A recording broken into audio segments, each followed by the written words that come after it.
Hoje, a gente vai mergulhar fundo em um dos segredos mais antigos e fascinantes da humanidade. Um mistério que pode, de verdade, mudar o jeito que a gente enxerga o mundo e nós mesmos.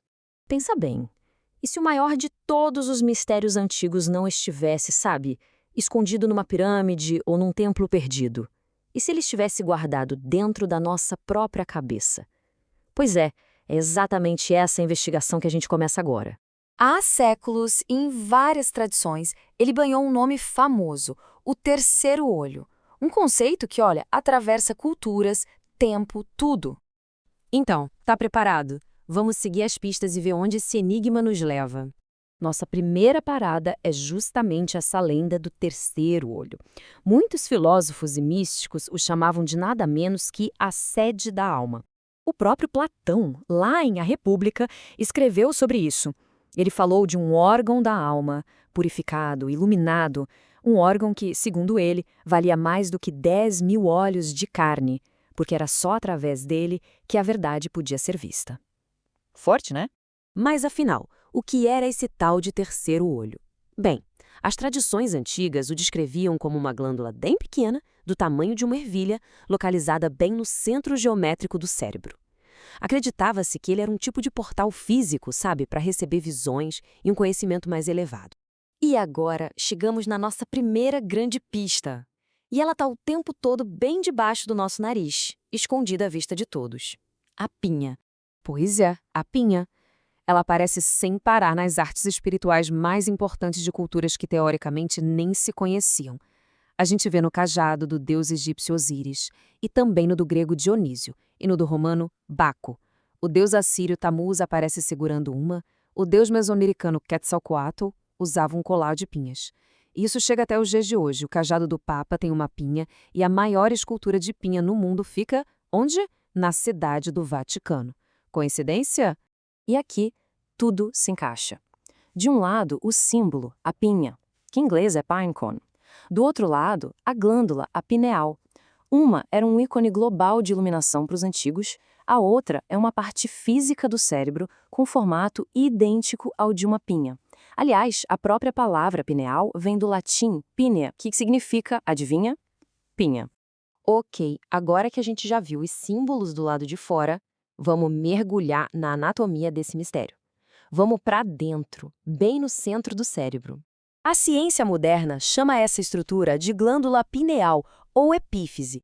É uma glândula endócrina do tamanho de uma ervilha que fica exatamente no centro geométrico do cérebro. E o nome, como a gente viu, vem da semelhança dela com uma pinha.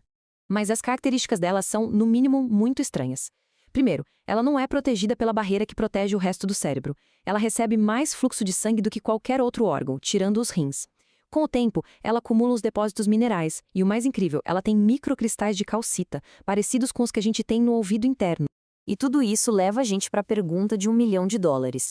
Se os antigos chamavam de olho, como é que essa glândula poderia ver? E a ciência moderna nos dá uma pista fascinante. A nossa glândula pineal é, na verdade, o equivalente evolutivo do terceiro olho de alguns répteis.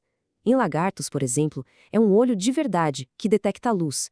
Em nós, a estrutura e os tecidos são surpreendentemente parecidos. Então, como ela veria? Existe uma teoria sobre um mecanismo de luz interna. Funciona assim. Primeiro, aqueles cristais de calcita na glândula são piezoelétricos, ou seja, eles vibram com campos de energia. Segundo, essa vibração pode fazer os cristais soltarem fótons, ou seja, flashes de luz. E terceiro, células especiais na glândula, bem parecidas com as da nossa retina, poderiam captar essa luz e mandar sinais visuais para o cérebro. E tem outra teoria, ainda mais especulativa, que envolve o DMT, uma substância psicoativa muito poderosa. A estrutura química dele é bem parecida com a da melatonina e da serotonina, que a gente sabe que tem na pineal. Embora não seja provado, alguns cientistas especulam que a glândula, em teoria, poderia produzir DMT. E o mais maluco é que já observaram que o DMT endurecido também é piezoluminescente, emitindo uma quantidade gigantesca de luz colorida. Mas olha, para qualquer uma dessas teorias sequer fazer sentido, a glândula precisa estar saudável. E é exatamente aqui que esse mistério antigo se encontra com a nossa saúde hoje em dia. E aqui vai um fato que é, no mínimo, alarmante. Pesquisas mostram que a glândula pineal acumula mais flúor do que qualquer outra parte do corpo.